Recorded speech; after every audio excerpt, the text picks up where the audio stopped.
Good morning dear students. बाल साधना online classes में सभी बच्चों एवं अभिभावकों का हार्दिक स्वागत है। कल हमने चैप्टर नंबर 5 के अंदर एक्सरसाइज 5.1 के क्वेश्चन किए। आज हम इसी चैप्टर के अंदर एक्सरसाइज 5.2 पढ़ने से पहले हमारे पास कुछ डेफिनेशन है या फिर हमारे पास कुछ फॉर्मूले हैं, पहले हम उनको पढ़ेंगे। ओके, तो ये आपके पास जो पहला जो पॉइंट है वो हमारे पास है एप्लीकेशन ऑफ डिटरमिनेंट्स, यानी सारणिकों के अनुप्रयोग। ओके, सारणिकों के अनुप्रयोग के अंदर एप्लीकेशन के अंदर जो पहला जो पॉइंट है वो हमारे पास है एरिया ऑफ ए ट्राइंगल, त्रिभुज का क्षेत्रफल। तो सारणिक, वैसे तो आपके पास त्रिभुज का क्षेत्रफल आपने छोटी क्लास में पढ़ा होगा, त्रिभुज का क्षेत्रफल, लेकिन यहाँ हम पढ़ेंगे सारणिक के रूप में त्रिभुज का क्षेत्रफल, क्योंकि हम एप्लीकेशन किसकी पढ़ रहे हैं, डिटरमिनेंट्स की एप्लीकेशन पढ़ रहे हैं सारणिक के। तो त्रिभुज का जो क्षेत्रफल है वो भी किस रूप में होना चाहिए, सारणिक के रूप में होना चाहिए हमारे पास। तो यहाँ देखो, यदि किसी त्रिभुज के शीर्षों के निर्देशांक, त्रिभुज के शीर्ष कितने होते हैं, 3 शीर्ष होते हैं, ए बी और सी। तो तीनों शीर्षों के निर्देशांक है, पहले शीर्ष का निर्देशांक x1 y1, दूसरे का x2 y2, तीसरे का x3 y3 हो तो इसका क्षेत्रफल निम्न व्यंजक द्वारा प्राप्त किया जाता है। तो आपके पास जो त्रिभुज के जो 3 शीर्ष होंगे और 3 शीर्षों के कोऑर्डिनेट दिए जाते हैं, तो हम त्रिभुज का क्षेत्रफल इस फॉर्मूले से निकाल सकते हैं। डेल्टा बराबर डेल्टा इक्वल टू 1/2 इंटू सारणिक x1 y1 1, x2 y2 1, x3 y3 1। x1 y1 क्या है, पहले बिंदु की कोऑर्डिनेट, x2 y2 क्या है, दूसरे बिंदु के कोऑर्डिनेट, और x3 y3 क्या है, तीसरे बिंदु मतलब शीर्ष। ओके, x1 y1 पहले शीर्ष के कोऑर्डिनेट, x2 y2 दूसरे शीर्ष के कोऑर्डिनेट, x3 y3 तीसरे शीर्ष के कोऑर्डिनेट। जब 3 कोऑर्डिनेट 3 शीर्ष दिए जाते हैं आपके पास किसी भी त्रिभुज के, तो उसका क्षेत्रफल हम इस सूत्र से निकाल सकते हैं। ओके, और हमेशा आपके पास जो त्रिभुज का जो क्षेत्रफल होता है वो हमेशा क्या होता है, आपके पास पॉजिटिव वैल्यू होती है। क्या होती है आपके पास, वो पॉजिटिव मान, क्योंकि क्षेत्रफल हमेशा किस में आएगा, पॉजिटिव के अंदर। ओके, जैसे मैं आपके पास कोई एग्जांपल लूं, ये आपके पास पहला शीर्ष है a = 2 3, ये दूसरा शीर्ष है b = 1 2, और ये तीसरा शीर्ष है 0 4। ओके, अब आपके पास ये जो 3 शीर्ष हैं, अब हमारे पास निकालना त्रिभुज का क्षेत्रफल। तो त्रिभुज का क्षेत्रफल हम कैसे निकालेंगे, फॉर्मूले में पुट कर दो। फॉर्मूला हमारे पास क्या है, 1/2 सारणिक x1 y1, देखो रही x1 y1, x1 की वैल्यू कितनी है, 2 3, तो 2 3 1। x2 y2 की वैल्यू कितनी है, 1 2 1। x3 y3 की वैल्यू कितनी है, 0 4 1। इसको सॉल्व कर लो। 1/2 सारणिक का प्रसार कर दो, सारणिक किस ऑर्डर की है, 3/3 ऑर्डर की है, तो इसका प्रसार किया तो 2 इंटू 2 की संगत पंक्ति स्तंभ छोड़ दो, 2 को 1 से किया तो 2 माइनस का 4, फिर माइनस का 3, इसको छोड़ दो, 1 को ऐसे किया तो 1 माइनस का 0, फिर प्लस का 1, 4 माइनस का 0। ओके, 1/2 इंटू 2 में से 4 गए तो -2, -2 प्लस 2 कितना हो गए, -4, -3 प्लस का 4, 4 से 4 कैंसिल, कितना बचा, -3/2। अब ये -3/2 है, लेकिन त्रिभुज का जो क्षेत्रफल है वो हमेशा किसके अंदर होता है, पॉजिटिव। तो त्रिभुज का क्षेत्रफल कितना आएगा आपके पास, +3/2। तो ऐसे हम इसका क्षेत्रफल निकाल सकते हैं, क्योंकि हमारे पास जब 3 शीर्ष दिए जाते हैं तो तीनों शीर्षों के मान कहाँ पुट करने हैं, फॉर्मूले में, और फॉर्मूले के अंदर पुट करने के बाद ये आपके पास सारणी किस ऑर्डर की बन जाएगी, 3/3 ऑर्डर। फिर इसका हम क्या कर देंगे, प्रसार। ओके, पहला सूत्र कंप्लीट। दूसरा सूत्र है हमारे पास 3 बिंदुओं के संरेख होने का प्रतिबिंब, 3 बिंदुओं के क्या होने का, संरेख। तो 3 बिंदु संरेख कब होते हैं हमारे पास, देखो जब 3 बिंदु संरेख होंगे, इसका मतलब ये है कि ये तीनों बिंदु का है, एक ही रेखा के ऊपर स्थित है। ऐसे ये आपके पास कोई रेखा है, पहला बिंदु, दूसरा बिंदु, तीसरा बिंदु। जब 3 बिंदु एक सरल रेखा के ऊपर स्थित होते हैं तो ये तीनों बिंदु क्या होते हैं, संरेख होते हैं। इसका मतलब इन बिंदुओं से बनने वाले त्रिभुज का जो क्षेत्रफल होता है वो हमेशा क्या होता है, 0, क्योंकि 3 बिंदु संरेख है, इसका मतलब रेखा के ऊपर है, तो इससे त्रिभुज ही नहीं बनेगा हमारे पास, तीनों बिंदुओं से त्रिभुज नहीं बनेगा, और त्रिभुज नहीं बनेगा तो त्रिभुज का क्षेत्रफल क्या होगा आपके पास, 0 होगा। ओके, तीन बिंदु ए बी व सी जिनके निर्देशांक बिंदु 3 है, क्योंकि हमारे पास त्रिभुज है और त्रिभुज के शीर्ष भी कितने होते हैं 3। तो क्रमशः x1 y1 पहला शीर्ष, x2 y2 दूसरा शीर्ष, x3 y3 तीसरा शीर्ष हो और तीनों बिंदु संरेख हो। यानी तीनों बिंदु क्या है संरेख। इसका मतलब तीनों बिंदु कहाँ स्थित है कि सरल रेखा के ऊपर स्थित है। तो इनसे बने त्रिभुज का क्षेत्रफल क्या होगा 0 होगा। तो डेल्टा इक्वल टू त्रिभुज का क्षेत्रफल ये हमारे पास डेल्टा इक्वल टू ये इज इक्वल टू 0। अब देखो 1/2 है, कहाँ डाल दो 0 में, तो क्या बना x1 y1 1 x2 y2 1 x3 y3 1 is equal to 0। जब आपके पास सिद्ध करना हो तीन बिंदु संरेख है या नहीं है, तो सिद्ध करने के लिए उन तीनों बिंदु से बनने वाले त्रिभुज का क्षेत्रफल यदि 0 आ जाता है तो तीनों बिंदु क्या होंगे संरेख। ओके, यदि त्रिभुज का क्षेत्रफल 0 नहीं आता है तो तीनों बिंदु क्या नहीं होंगे संरेख नहीं होंगे। ओके, ये हमारे पास था दूसरा। तीसरा हमारे पास है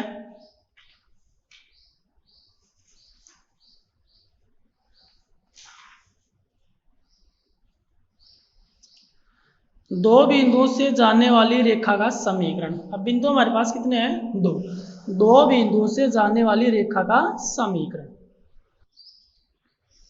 माना दो बिंदु a of x1 y1 व b of x2 y2 तथा इन दोनों बिंदुओं को मिलाने वाली रेखा पर कोई बिंदु p of xy है तथा इन दोनों बिंदुओं को मिलाने वाली रेखा पर कोई बिंदु p of xy है। अतः बिंदु a b तथा p संरेख होंगे। तब x1 y1 1 x2 y2 1 is equal to 0। ये देखो पर xy1 आएगा, क्यों? क्योंकि हमें क्या निकालना है समीकरण, और समीकरण किसके अंदर होता है दो अक्षरों के रूप में होता है x और y। तो बिंदु हमारे पास कितने हैं 2, और इन बिंदुओं को मिलाने वाली एक रेखा पर कोई बिंदु हमारे पास है p of xy। यानी आपके पास ये दो बिंदु है, ये आपके पास ये पहला बिंदु है a, ये दूसरा बिंदु है b, और इन दोनों बिंदुओं को मिलाने वाली जो रेखा पर कोई बिंदु हमारे पास यहाँ बिंदु क्या है p of xy। और जब आपके पास एक रेखा के ऊपर तीन बिंदु होते हैं तो तीनों बिंदु क्या होते हैं संरेख होते हैं, क्योंकि इन दो बिंदुओं को मिलाने वाली a बिंदु ये है, b बिंदु ये है, p बिंदु मान सपोज करो यही है आपके पास, ये a है x1 y1 और ये हमारे पास है x2 y2। ओके, तो दो बिंदुओं को मिलाने वाली रेखा पर कोई बिंदु p of xy है, तो ये बिंदु हमारे पास क्या है p of xy। अतः बिंदु a b तथा p संरेख होंगे। क्यों? क्योंकि तीनों बिंदु कहाँ एक रेखा के ऊपर स्थित है, और जब तीन बिंदु एक रेखा के ऊपर स्थित होते हैं तो आपके पास उसका क्षेत्रफल क्या होता है इज इक्वल टू 0 होता है। तो आप इसको तो आप पहला बिंदु मान सकते हो, p of xy पहला बिंदु मान लो, इसको दूसरा बिंदु मान लो, और इसको कौन सा बिंदु मान लो तीसरा बिंदु मान लो।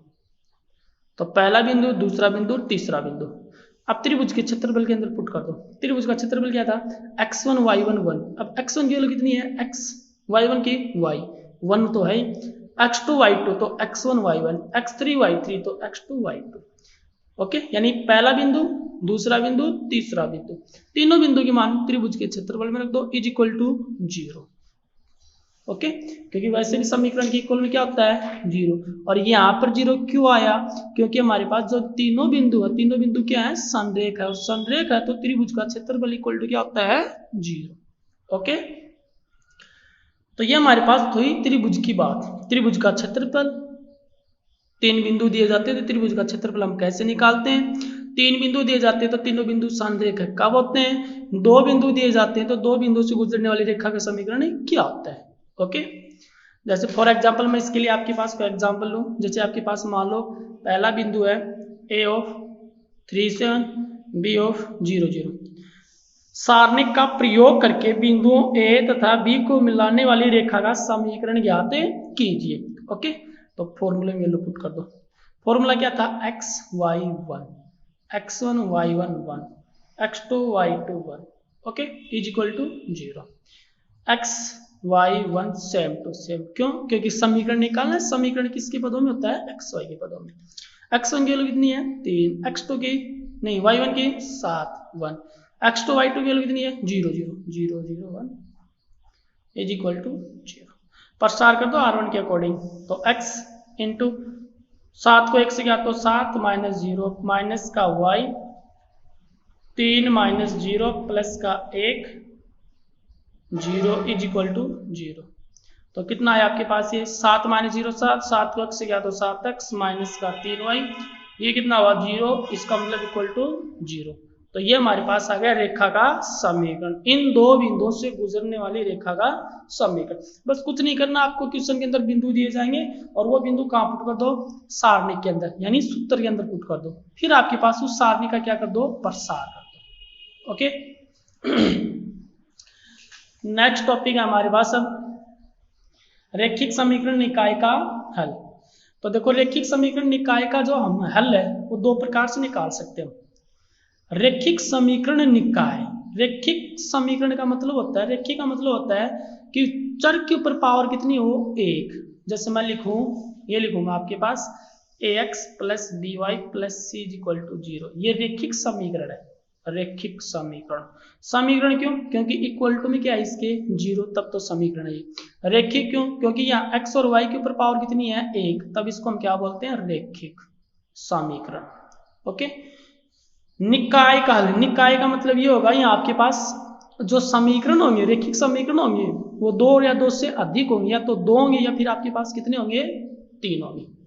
ठीक है, यानी जो रैखिक जो समीकरण है वो तो आपके पास या तो कितने होंगे, 2, 1 और 2, या फिर आपके पास कितने होंगे, 3, तब इसको हम बोलते हैं निकाय युग्म। ओके तो इनके जो हल है हमारे पास रैखिक समीकरण निकाय के जो हल निकालेंगे, हल का मतलब है यहाँ से हम किसका मान निकालेंगे, x का और y का मान।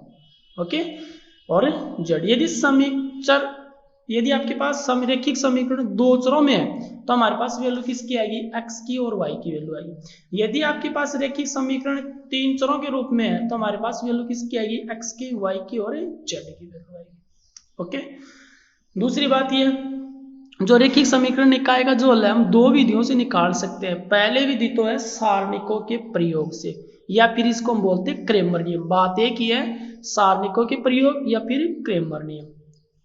ठीक है ना, रैखिक जो समीकरण है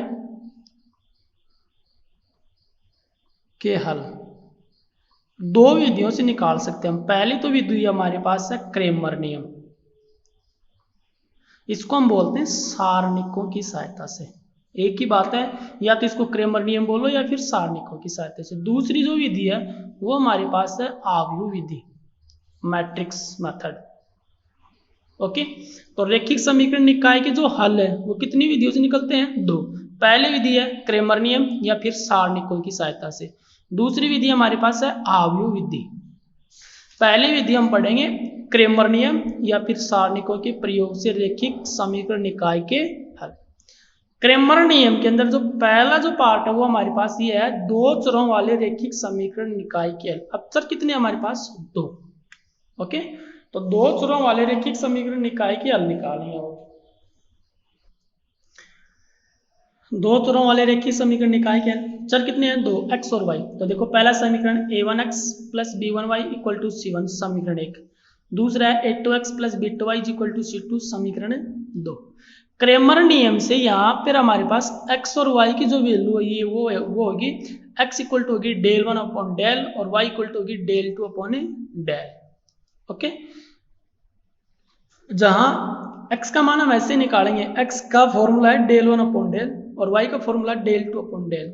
जहां डेल 1 डेल 2 ये वैल्यू देखो कहां से होगी, डेल की वैल्यू क्या होगी, a1 b1 a2 b2। Del की वैल्यू होती है x और y के गुणांक। x का गुणांक कितना है, a1, या x का गुणांक a2 तो a1 a2, y का गुणांक b1 या y का गुणांक b2 तो b1 b2। ये तो मान किसका होगा, डेल्टा का मान। फिर डेल 1 की वैल्यू क्या होगी, देखो यहाँ 1 है, इसका मतलब हम x का गुणांक नहीं लेंगे, x की जगह हम क्या लेंगे, अचर पद c1 c2 तो c1 c2। फिर y का गुणांक कितना है, b1 और यहाँ b2 तो b1 और b2। ओके फिर है डेल 2 की वैल्यू देखो क्या होगी, डेल 2, इसका मतलब y का गुणांक हम नहीं लेंगे, y की जगह हम क्या लेंगे, अचर पद। तो देखो c1 c2 y की जगह, और x का गुणांक क्या है, a1 या x का गुणांक a2 तो a1 a2 c1 c2। ये आपको याद रखना है, ये रैखिक समीकरण याद रखने हैं। x का मान क्या होगा, y का मान क्या होगा, फिर delta, del one, del two की वैल्यू हमारे पास क्या होती है, क्योंकि हम क्वेश्चन करेंगे तो हमारे पास पता होना चाहिए कि डेल्टा की वैल्यू क्या होगी, डेल वन की वैल्यू क्या होगी, डेल टू की वैल्यू क्या होगी। ओके, तो आपके पास ये तो कितने चरों की बात हुई, दो चर। जब चर दो होंगे तो समीकरण भी कितने होंगे, दो, और वैल्यू भी हमारे पास किसकी आएगी, x की और y की। ठीक है, फिर हमारे पास इसको हम सॉल्व करेंगे। जैसे मैं एक एग्जांपल लूं, इससे पहले हमारे पास एक स्पेशल कंडीशन आती है इसके लिए। ये दो समीकरण है, a1x b1y is equal to c1 a2x b2y is equal to c2। 10th class में आपने पढ़ा होगा। पहली कंडीशन देखो आपके पास ये होती है, पहली condition a1 upon a2 not equal b1 upon b2 not equal c1 upon c2। इसका मतलब क्या होता है, आपके पास रेखा एक और रेखा आपके पास दो, यानी समीकरण एक और जो समीकरण दो है ये क्या है, प्रतिच्छेद कर रहे हैं, प्रतिच्छेद कर रहे हैं ना, क्योंकि इनकी वैल्यू आपस में क्या नहीं है, इक्वल नहीं है, और ये प्रतिच्छेद कर रही है। तो निकाय का हल क्या होता है, अद्वितीय होता है, और हल हमारे पास क्या होगा, संगत, स्वतंत्र। ठीक है ना, कब, जब a1 upon a2 not equal b1 upon b2, यानी x का गुणांक y का गुणांक आपस में बराबर नहीं है, तो हमारे पास इन दोनों समीकरणों का जो हल है वो हमारे पास क्या होगा, अद्वितीय, और कौन सा होगा, वो संगत। दूसरा जो पॉइंट है हमारे पास वो है a1 upon a2 equal to b1 upon b2 not equal c1 upon c2, यानी ये दोनों तो बराबर है, x का गुणांक और y का गुणांक आपस में क्या है, इक्वल। जैसे मैं लिखूं 1/2 is equal to 1/2 is equal to 3/4, ये बराबर नहीं है ना, ये दो इक्वल है। ओके, इसका मतलब हमारे पास क्या है कि जो समीकरण एक और जो दो है इसका हल क्या नहीं है, संभव, और इसको हम बोलते हैं समांतर वाली कंडीशन। कौन सी कंडीशन बोलते हैं इसको, समांतर, यानी समीकरण एक और समीकरण दो परस्पर के ही समांतर है ऐसे। प्रतिच्छेद का मतलब ये, यानी पहला समीकरण दूसरे को क्या कर रहा है, प्रतिच्छेद, यानी पहली रेखा दूसरी को प्रतिच्छेद कर रही है, तब इसका हल क्या होगा, अद्वितीय, एक ही बिंदु आएगा और हल होगा संगत।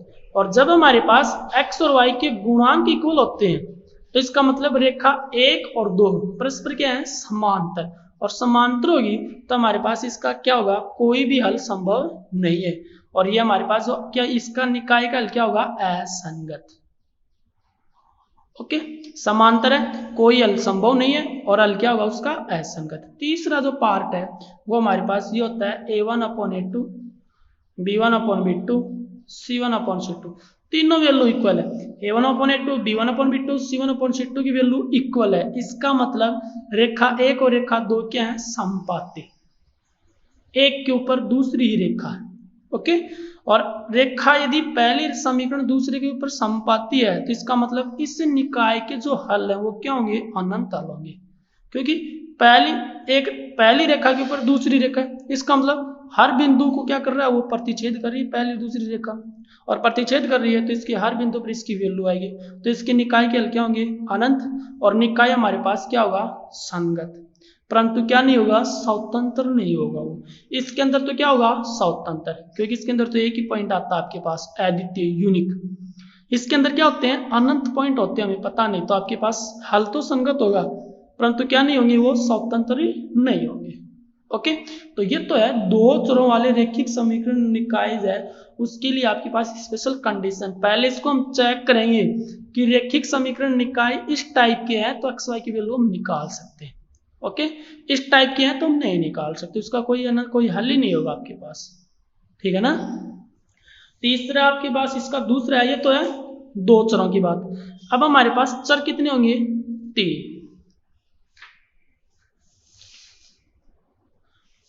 तीन चरों वाले रैखिक समीकरण निकाय के हल। तो तीन चरों वाले रैखिक समीकरण निकाय, तीन चर ये X Y Z, a1x b1y plus c1z equal to d1, a2x b2y c2z equal to d2। पीछे वाले में आपके पास चर कितने थे, दो, अब कितने हैं, तीन, बस बात एक ही है, यहाँ एक जेड और जुड़ गया। फिर a3x b3y c3z equal to d3, समीकरण 3 है, तो क्रेमर नियम से x का मान क्या होगा, डेल वन अपॉन डेल, वहां भी x की वैल्यू क्या थी, del one upon del, y की value del two upon del, अब z की वैल्यू क्या हो जाएगी, del three upon del. Okay, तीन चर हैं तो समीकरण तीन होंगे और x के मान इस टाइप से होंगे, x equal to Y equal to Z equal to, जहां डेल का मान क्या होता था वहां पिछले वाले दो चरों वालों में पढ़े थे हमने, क्या पढ़ा था डेल का मान x और y का कोफिशिएंट।